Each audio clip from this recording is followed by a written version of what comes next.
When I stepped into the 19th floor conference room at Brightforge, I expected a quiet handshake, maybe a ceremonial signature and a modest acknowledgement of the 14 years I had just etched into silicon and syntax. The glass walls gleamed, catching the morning sun, and the table was already set, folders, neatly stacked coffee still steaming. It felt staged, but I told myself it was just corporate formality. Clayton Reddick stood near the far window phone in hand posture sharp. He looked up when I entered, smiled that deliberate kind of smile that never touches the eyes. "Surrealis," he said, gesturing to the seat across from him. "Thanks for making time." I sat careful to align my bag beneath the chair, as I always did. Habit, discipline, control. I'll get to it quickly. He continued, sliding a manila folder across the table. "Effective immediately, your position is being dissolved. Strategic realignment." My gaze dropped to the page. It was all there. Boilerplate phrases, severance breakdowns, intellectual property reminders. Typed cleanly at the bottom, "Surrealis Morrow Senior Systems Architect, terminated." I didn't speak, didn't blink. My thumb pressed against the side of my chair just to feel something grounded. Clayton kept talking something about gratitude and policy, but his voice faded behind the static in my own mind. They didn't even let me finish a cup of coffee. When I stood, the legs of the chair scraped against the floor too loudly. I nodded once, stiff, automatic, and left without shaking his hand. The hallway outside was sterile and silent. I passed no one. At the elevator, I pressed the button twice, though once was enough. The doors opened. I walked in, down 20 floors and out into the cool San Francisco air. It wasn't until I was in my car engine off key, still in hand, that I opened my laptop. One click into the patent submission portal. The file was there. Same structure, same logic trees, same runtime notation. But the author field read Brightforge Consortium. No mention of me, no trace, no name, only the timestamp 4 hours after mine had been finalized. And right then, I stopped feeling surprised and started remembering Zurich. 9 months before the folder slid across that glass table, I walked through the soft drizzle of Zurich's old town coat collar, turned up conference badge swinging against my chest. Officially, I was attending the International Summit on Sustainable Infrastructure. Unofficially, I was building my escape. The conference happened. Yes, panels, lanyards, weak coffee. But in between sessions, I took side streets instead of shuttles. I met with a lawyer I trusted more than any colleague, a friend from my law school days, who now specialized in intellectual property structuring, for inventors too smart to wait until it was too late. His office sat above a quiet bakery on Dufourstrasse. He poured the coffee himself. I signed the founding papers of Alaris Infrastructure Ltd. in that room using a black pen with fading ink. We attached every file, every signature, every clause, Swiss YPO registration timestamped, declarations, biometric author logs. I remember the clause number because I chose it 12.4. It read, should the originator be removed from authorship under unethical conditions, all dependent licenses may be revoked without delay or appeal. At the time, it felt like overkill. Now it felt prophetic. Brightforge never saw the full algorithm. They got what they asked for, an integration shell, clean, functional, efficient. It could run their smart grid pilot and scale it fast.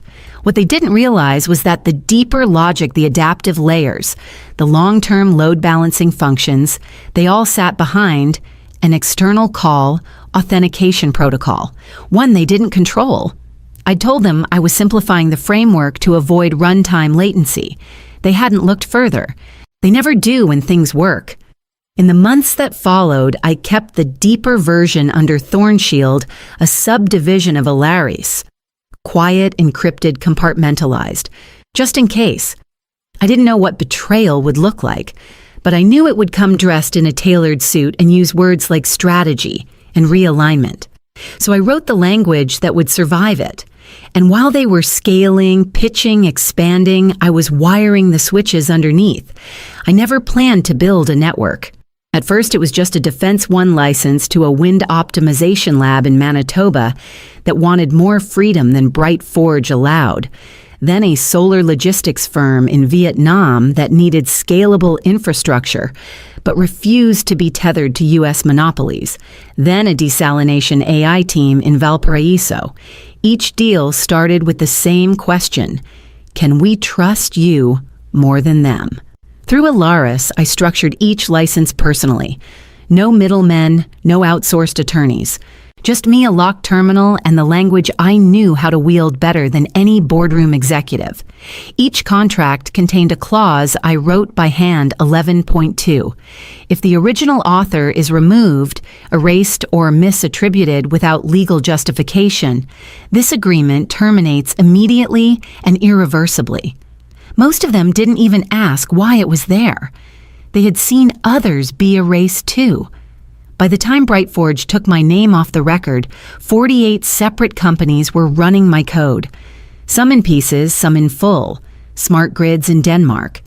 Railway load prediction in New South Wales. Even rural hospitals in northern Kenya. And all of them were tied to a live license monitoring dashboard I built myself. Green meant active. Yellow meant near expiration. Red meant revoked. Bright Forge appeared near the bottom. License ID W73 labeled internal pilot. 6 months. I remember the day they signed it. Their legal counsel skimmed it, asked if pilot status implied a discount. I said yes. They never asked what pilot also implied, that the access wasn't permanent. No one ever questions a trial if it works. While they held launch parties and pitched investors with my architecture as their backbone, I sat at my desk each night and watched the dashboard pulse, slow, steady, alive. I wasn't waiting for collapse. I was designing it. And when it came, it wouldn't be loud. It would be clean, executable, logged in triplicate. I minimized the window and opened my encrypted inbox. The first flag had just arrived. 7 days after the folder, I received a message from an address I didn't recognize. No subject. No greeting. Just a file attached with a single note. You didn't get this from me. The sender was Rowan Beltran, a junior paralegal I barely remembered from my time at Bright Forge. Always quiet. Always watching. He used to bring 2 pens to every meeting and never lost either. I downloaded the file, opened it. A boardroom recording, crackling audio, familiar voices. Clayton's voice, polished and confident, came through clear. The optics are clean. She's gone. File it under Bright Forge and move forward. If she speaks up, bury her in paperwork.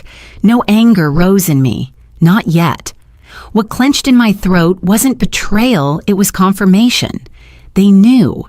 He knew. And they'd done it anyway. That evening, I received a second blow. Elena Matsuoka, COO of Maria Grid Solutions in Tokyo. One of my earliest partners called directly. Her voice was tight professional. Bright Forge contacted us, she said, claimed Alaris was never real, that you forfeited your rights. They're offering us a new license 10 times the original fee, effective immediately. I stood still in the middle of my living room phone pressed to my ear. That's false, I said quietly. I thought so, she replied. But they threatened to suspend service if we don't comply by Friday. They weren't just stealing anymore. They were turning my invention into leverage, shaking down the companies who had trusted me, who had trusted ethics over scale. I thanked her, hung up, sat down. Then I pulled up the dashboard. 48 partners still green. But Bright Forge W73 was flashing yellow. A warning had triggered. Unauthorized claim of authorship. Clause 11.2 had been breached. I hovered my cursor over the log field and opened the audit chain. Time-stamped, logged, signed. Everything I needed was there. I didn't feel fury. I felt alignment. The blueprint had held. And now the system had just begun to bite. The city outside was quiet. I could hear the distant low churn of buses rolling over wet asphalt, the occasional hiss of a crosswalk signal. Inside my apartment was darker than usual. I hadn't bothered turning on the main lights, just the screen in front of me, the soft blue glow of the Alaris dashboard blinking in perfect rhythm. 48 partners, all green. License ID W73 flagged. The violation read clearly, unethical author reassignment detected. I reached for the encrypted drive labeled fail-safe protocols, plugged it in, and watched the folders unfold like a map I'd drawn months ago for a destination I hoped I'd never have to reach. Each file a marker of preparation, each document a tether to truth. I uploaded the notarized Zurich IP filings first, then the original submission logs from the U.S. patent portal, my version, then theirs. Rowan's recording followed. I added every signed agreement with each partner clause 11.2 highlighted in red. A full digital paper trail cross-referenced and time-stamped. The system prompted me once upload complete, documents verified. And then there it was, the red button. Revoke all. I didn't click. Not yet. My hand hovered steady but waited as if the weight of 112,000 employees and 2.1 million households sat in my palm. Because in some ways they did. I thought of the girl in Nairobi, 12 years old, who told a reporter she could study at night now because of a solar grid, powered by a smart system from somewhere far away. I thought of the water filters running in rural Chile, built on my adaptive load balance models.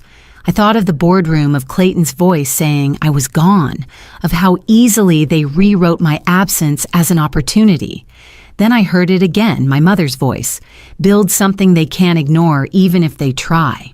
At 11:37 p.m., I opened the system console. I didn't press the button, but I opened the queue, and I loaded the sequence, and I set the clock.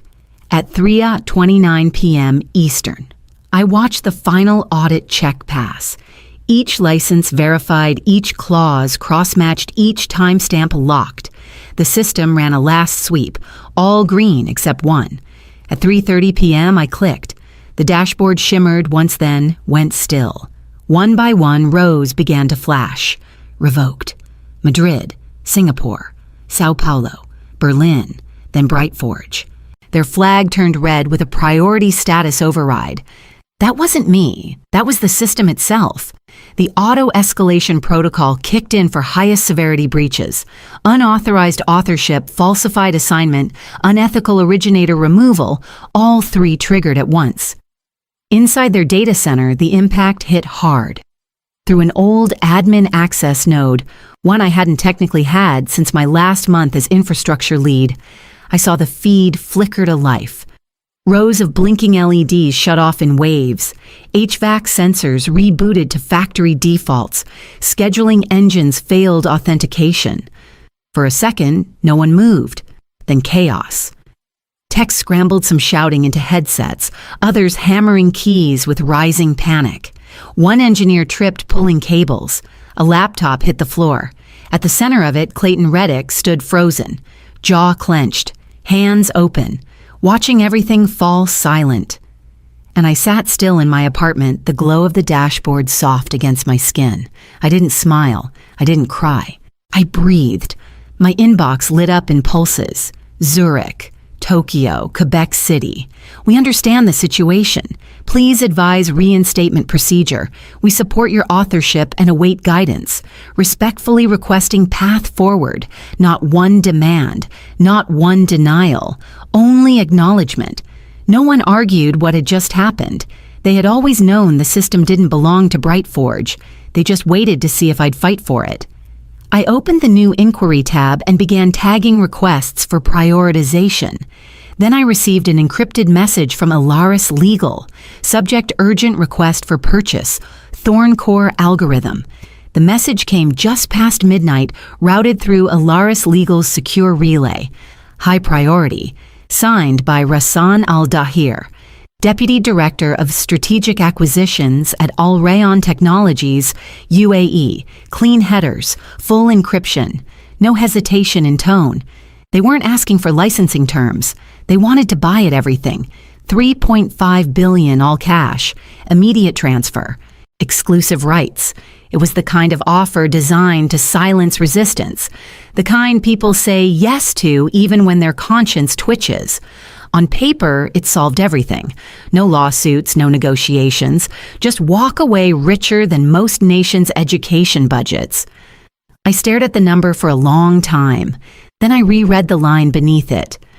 With us, your technology will be protected, never diluted, never stolen. You've proven your leverage. Let us amplify it. My hand hovered over the keyboard. It wasn't greed holding me back. It was memory. The first time I ran that algorithm wasn't for profit. It was to keep a pediatric ward in Detroit from losing power during a rolling blackout. The code pulsed like muscle-responsive, balanced human, and it worked. The hospital stayed lit. No child missed a breath. I hadn't written that algorithm to get rich. I'd written it to matter. I replied simply, I didn't build this to be bought. I built it so no one else would be stolen from. 10 minutes later, his response came through. Then you've already won. But if you ever change your mind, the door remains open. I closed the tab, exhaled slowly, and minimized the window. The silence in the room felt heavier than usual, but not oppressive, earned. I wasn't chasing headlines. I was rebuilding rules. And before the sun rose, one more message waited for me, marked urgent, flagged internal. From Clayton Reddick, subject line. We need to talk. Clayton called just after 7. No assistant, no buffer, just his voice, brittle, rehearsed. Calm, layered over panic. Surrealist, he began. I think we can both agree things got out of hand. I didn't answer. Let him fill the silence. We're prepared to offer full reinstatement. CTO title, retroactive equity. A public statement recognizing your role personally, signed by me. Let's fix this together. I let the words hang there, studied their shape. They weren't an apology. They were containment. You didn't just erase my name, Clayton, I said. You tried to bury my future. He sighed. I get it. You're angry. But the IPO is still salvageable. We bring you in officially, settle the narrative. You get your recognition, we get continuity. It's clean. No, I said. He scoffed. Come on, Surrealist. Everyone has a price. I closed my eyes. He still didn't get it. Still thought this was about negotiation, about leverage. I'm not for sale, I said evenly. But your illusion is. There was a beat of silence before he spoke again. Quieter, meaner. You'll tank everything. Your name will be tied to the destruction of hundreds of contracts. I didn't write the clauses, Clayton. I enforced them. I ended the call. Not abruptly, not with drama, just a click, clean and final. Then I opened a blank document and began to write. Open access release for the dignified use of innovation. I drafted the principles clearly, non-exclusivity. No ownership claims a requirement to honor originators by name. The algorithm would be made available to governments, nonprofits, researchers, and builders who pledged to protect the integrity of ideas. It wasn't a press release. It was a line in the sand. By the time I attached the legal packet, I knew I didn't need anyone's permission to do it. I just needed to hit send. But before I did, another message landed in my inbox from an address I hadn't seen in years. Clara Reddick. Subject line. You didn't destroy him, but you saved the rest of us. I never imagined I'd return to Detroit for anything permanent. But when the time came to choose a home for what Alaris would become, it was the only place that made sense. The city knew how to rebuild from ruins. It understood erasure. It understood reinvention. We repurposed an old manufacturing space on the east side, high ceilings, steel beams still stained with decades of effort. It became the Erlin Center, named for my mother, whose belief in quiet persistence had shaped everything I'd ever built. There were no CEO offices, no investor decks, no marble, no patents filed under individual names. Every project, every submission was communal. A clean line in our charter made it simple. Recognition is a right, not a reward. We credited everyone, coders, interns, security staff. The person who brewed the coffee that fueled late-night sprints. Everyone who touched a tool, who caught a bug, who swept the floor while a build compiled, listed, remembered. One afternoon during a community open lab, I sat quietly in the back as a group of students from a local high school tested an open-source version of ThornCore.